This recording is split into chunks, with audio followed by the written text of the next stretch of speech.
Step into Value Zone. Value Zone. Hypermart. Button. ఆయన మాజీ MLA ఆయన ప్రభుత్వ హయాంలో కోట్లు వెనకేసుకున్నాడు. చివరకు ఈడీ అధికారులకు చిక్కాడు. దీంతో ఆయన లెక్కల్ని తీసే పనిలో అధికారులు పడ్డారు. వివరాల్లోకి వెళ్తే హర్యానాకు చెందిన మాజీ ఎమ్మెల్యే దిల్బాగ్ సింగ్ ఇంట్లో ఈడీ అధికారులు సోదాలు చేపట్టారు.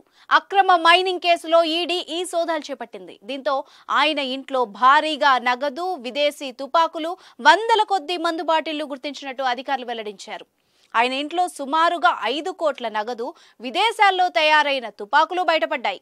వీటితో పాటు 100 మందు బాటిళ్లు, కేజీల కొద్దీ బంగారం, వెండి ఆభరణాలు దొరికాయి. దీంతో దిల్బాగ్ సింగ్ కు సంబంధించిన ఇళ్లతో పాటు ఆయన అనుచరుల ఇళ్లలో అధికారులు సోదాలు చేపట్టారు.